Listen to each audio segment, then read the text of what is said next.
Good morning दोस्तों। आज हम एमपी जैन प्रहरी का प्रीवियस ईयर का क्वेश्चन पेपर सोल्व करेंगे।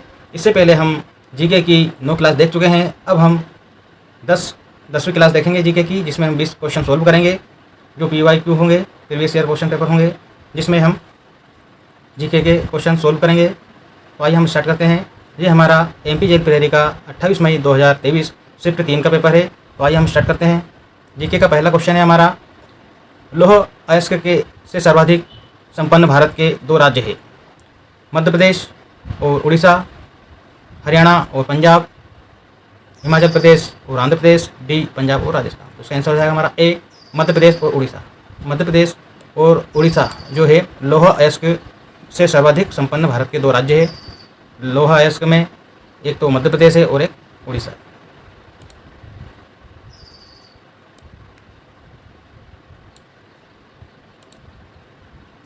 दूसरे नंबर का क्वेश्चन है हमारा, गरबा नृत्य रूप की उत्पत्ति राज्य में हुई थी। गरबा नृत्य रूप की उत्पत्ति किस राज्य में हुई थी, ये हमें बताना। ए राजस्थान, बी गुजरात, सी महाराष्ट्र या फिर डी हिमाचल प्रदेश। तो इसका आंसर हो जाएगा हमारा बी गुजरात। गुजरात में गरबा नृत्य रूप की उत्पत्ति हुई थी। अगला क्वेश्चन है हमारा, बिहू नृत्य रूप के लोगों द्वारा मनाए जाने वाले बिहू उत्सव का सबसे आकर्षक हिस्सा है। ए राजस्थान, बी गुजरात, सी असम या फिर डी हिमाचल प्रदेश। तो बिहू नृत्य रूप असम के लोगों द्वारा मनाए जाने वाला एक बिहू उत्सव का सबसे आकर्षक हिस्सा है। बिहू का मनाया जाता है असम में। आंसर असम।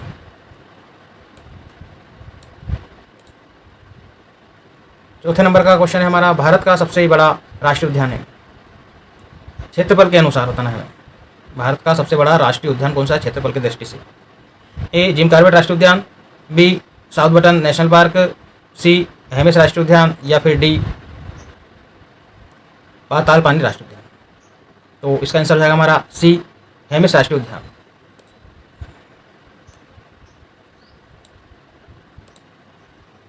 पांचवें नंबर का क्वेश्चन है हमारा, 1987 में को यूनेस्को की विश्व धरोहर स्थल नामित किया गया था। ए एलोरा की गुफा को, बी एलिफेंटा की गुफाएं, सी आगरा का किला, डी राजस्थान का जंतर मंतर। तो इसका आंसर हो जाएगा हमारा बी एलिफेंटा की गुफाएं।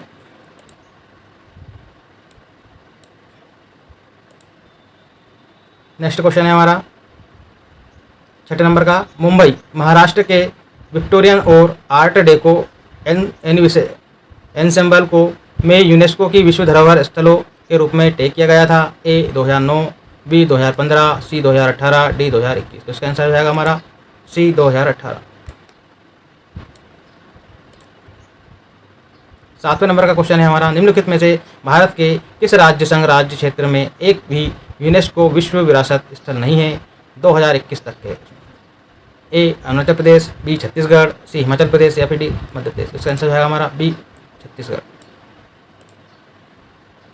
आठवें नंबर का क्वेश्चन है हमारा, निम्नलिखित में से किस कैंसर थेरेपी की खोज के लिए जाना जाता है। A Gem, B Allison, B Dennis मुकेंगे, C Francis H Arnold, D George P Smith. इसका आंसर हो जाएगा हमारा ए जेम्स बी एलिसन।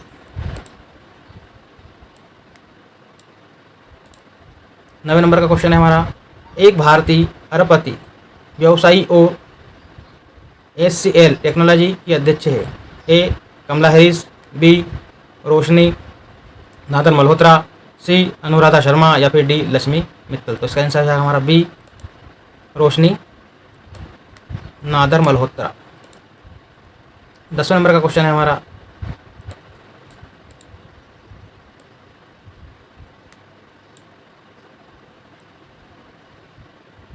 केंद्रीय सामाजिक न्याय और अधिकारिता मंत्रालय द्वारा मध्य प्रदेश में के भिंड के निम्नलिखित में से किस पैरा काइकिंग खिलाड़ी को राष्ट्रीय पुरस्कार सर्वश्रेष्ठ विकलांगता श्रेणी खेल के लिए चुना गया है। ए पूजा ओझा, सी नमिता चंदेल या फिर डी देवेंद्र सेन। तो इसका आंसर हो जाएगा हमारा पूजा ओझा। 11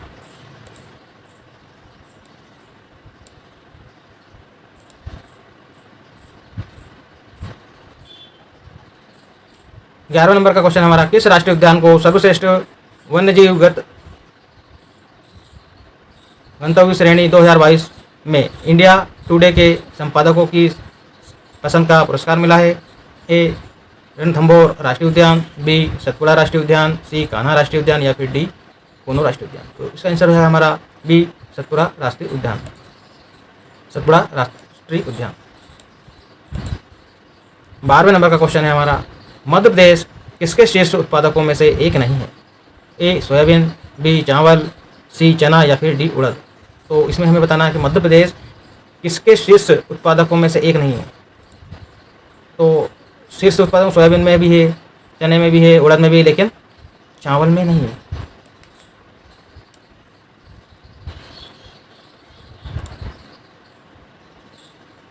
तेरहवें नंबर का क्वेश्चन है हमारा, मध्य प्रदेश राज्य को कितने फसल क्षेत्रों में बांटा गया है? ए 3, बी 4, सी 5 या फिर डी 6। तो इसका आंसर है हमारा सी 5।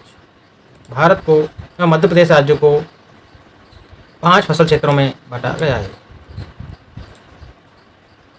14वें नंबर का क्वेश्चन है हमारा, अप्रैल 2023 में बांग्लादेश के 22वें राष्ट्रपति के रूप में किसे शपथ दिलाई गई है? तो अप्रैल 2023 का क्वेश्चन है ये। इसमें बांग्लादेश के 22वें राष्ट्रपति के रूप में किसे चुना गया है? किसने शपथ लीजिए हमें बताना है। ए जिशान अहमद, बी कमल मुस्तफ़ा, सी राहिल अहमद या फिर डी शहाबुद्दीन चुप्पू। तो इसका आंसर है हमारा शहाबुद्दीन चुप्पू को बांग्लादेश के 22वें राष्ट्रपति के रूप में शपथ दिलाई गई है।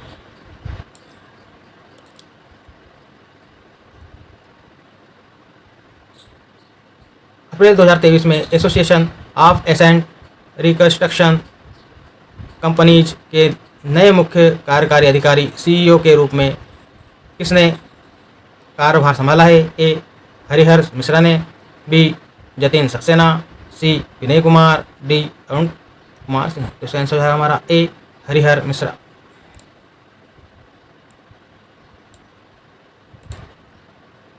16वें नंबर का क्वेश्चन है हमारा, नृत्य भक्ति है और राधा और कृष्ण की समृद्ध विद्या इसे एपिसोडिक सामग्री प्रदान करती है।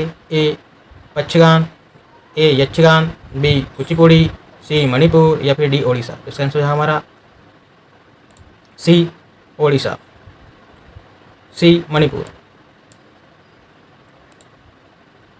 17वें नंबर का क्वेश्चन है हमारा, संसद के विशेष बहुमत का क्या अर्थ है?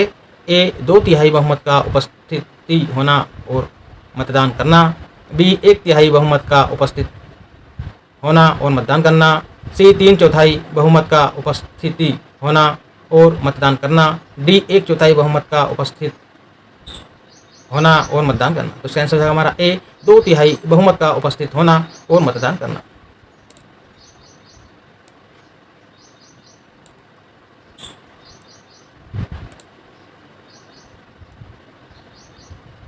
18वें नंबर का क्वेश्चन हमारा, आतंकवादी और विघटनकारी गतिविधियां रोकथाम अधिनियम, जिसे आमतौर पर टाडा के नाम से जाना जाता है, के कारण लागू किया गया था? ए कारगिल युद्ध, बी भारत चीन युद्ध, सी पंजाब उग्रवाद या फिर डी पाकिस्तान का गठन। तो इसका आंसर है हमारा सी पंजाब उग्रवाद।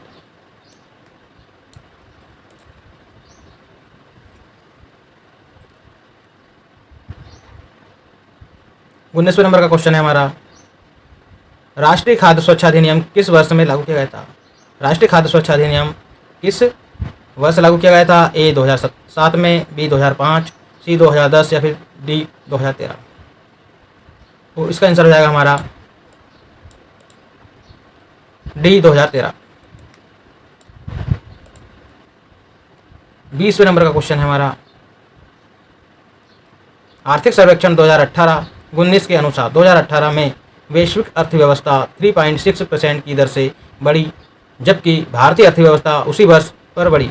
ए 3.8%, बी 6.8% या फिर सी 4.8% या फिर डी 7.2%। तो इसका आंसर हो जाएगा हमारा आर्थिक सर्वेक्षण 2018-19 के अनुसार 2018 में वैश्विक अर्थव्यवस्था 3.6% की दर से बढ़ी, जबकि भारतीय अर्थव्यवस्था उसी वर्ष कितने परसेंट पे बढ़ी, तो इसका आंसर था हमारा 6.8%।